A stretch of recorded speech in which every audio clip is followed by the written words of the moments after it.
जो भी आंदोलन होता है उसमें एक शक्ति होती है और वो शक्ति जनता की ताकत होती है। अब इस ताकत से सरकार को सचेत रहना होता है कि उससे आंदोलन के कारण लोगों को परेशानी न हो, आंदोलन के कारण कानून व्यवस्था की स्थिति न बिगड़े। ये तमाम चीज़ें चिंता करती है सरकार। एक डॉक्टर समूह जब हड़ताल पे जाता है तो मरीजों के मरने की आशंका रहती है, तो इसका मतलब थोड़े है कि डॉक्टर जो है मरीज का विरोधी है घोषित कर दें। इसका मतलब डॉक्टर को अधिकार नहीं है आंदोलन करने का।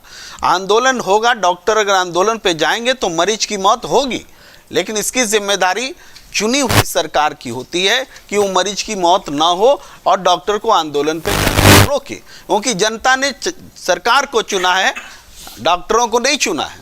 जनता, ये मूल बात को समझना पड़ेगा। अब है कि आंदोलनकारी का जो पेंट किया जा रहा है कि ऐसे हैं वैसे हैं।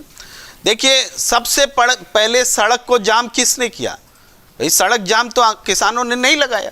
सड़क जाम कीले ठोकी गई, बड़ी बड़ी सीमेंट की चीजें बनाई गई, गिट्टी भरे गए, क्या नहीं किया गया? ऐसा तो दुनिया में कहीं नहीं हुआ भाई, दुनिया में कहीं नहीं हुआ। लेकिन ये चीजें हुई, जाम लगाया, सड़क जाम सरकार ने लगाया। सरकार को क्या हक है सड़क जाम लगाने का?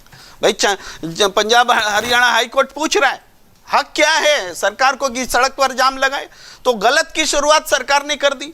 अब वो ट्रैक्टर, अगर उसने तैयारी की कि हम इस बैरिकेड को तोड़ेंगे, तो वो उस ट्रैक्टर में जो भी बदलाव का जिक्र अवधेश जी कर रहे हैं, उस बदलाव के लिए जिम्मेदार सरकार हुई कि वो आंदोलनकारी हुआ।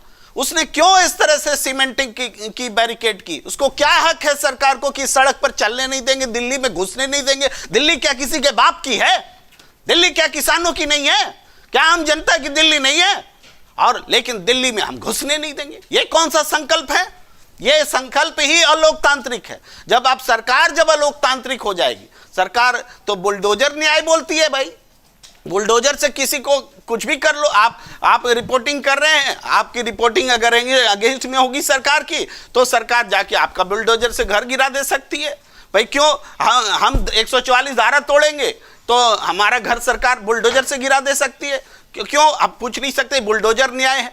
जब सरकार जब बुलडोजर न्याय को न्याय बताएगी तो जनता से क्या आप अपेक्षा करते हैं?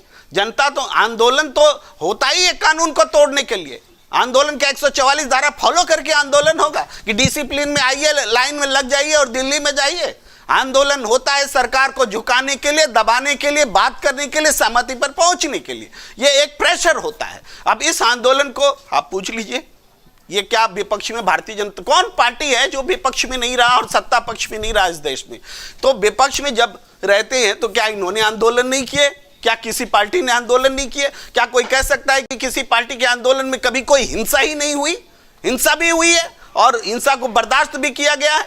यहां तक कि जेलों में भेज दिए जाते हैं, बहुत सारे मुकदमे दर्ज किए जाते हैं, सारे मुकदमे वापस लेते हैं, इसके बावजूद कि उसका नेचर क्राइम वाला होता है आंदोलन के दौरान। क्यों? क्योंकि फाइनली हम समाज में एक व्यवस्था चाहते हैं। ये आंदोलन हो क्यों रहा है? कौन सी नई मांग आ गई भाई? ये सारी मांगे सरकार की मंजूर की हुई मांगे हैं। ये मांग नहीं है, ये तो वादा पूरा करो आंदोलन है। तो वादा पूरा करने के लिए भी आंदोलन करना पड़ेगा क्या? जो आपने कमिट कर दिया कि हम कानून वापस लेते हैं, काला कानून वापस लेते हैं, और उसके बाद में कहा कि अब एमएसपी बनाते हैं। एमएसपी की 37-33 बैठकें हो गई, उस बैठक के बारे में देश को कुछ पता नहीं है। अब भी कह रहे हैं कि टाइम चाहिए और आंदोलन चाहिए। तो आपको क्या 5 साल के लिए चुनने के बजाय क्या आपको 50 साल के लिए चुना जाएगा? जनता 5 साल आपको चुन के देती है, आप 3 साल में अब तक कोई परिणाम नहीं निकाल सके, और अब कहते हैं कि फिर अगली बार चुन के आएंगे। अगली बार चुन के ही नहीं आओगे तुम। तो इसी कार्यकाल में आपको सॉल्यूशन देना पड़ेगा। इसीलिए जनता सड़क पर है। और आंदोलन को दोष देना, आप कह रहे हैं कि आंदोलनकारी ऐसे है वैसे। इधर वार्ता चल रही है तो रात में आंसू बम गिराने का क्या मतलब है? रात में आंसू बम गिराएंगे आप? ये इजराइल और हमास की लड़ाई बना दिया है क्या आपने? और ये जो हालात बना दिया, और उसके बाद अगर कोई बेचैनी में कोई प्रतिक्रिया करेगा तो उसको देशद्रोही कहोगे? देशद्रोही वो लोग हैं जो जनता पर, अपनी जनता पर आसमान से बम गिरा रहे हैं। ये अलोकतांत्रिक सरकार है, ये जनता विरोधी सरकार है, और इसका जवाब जनता देगी।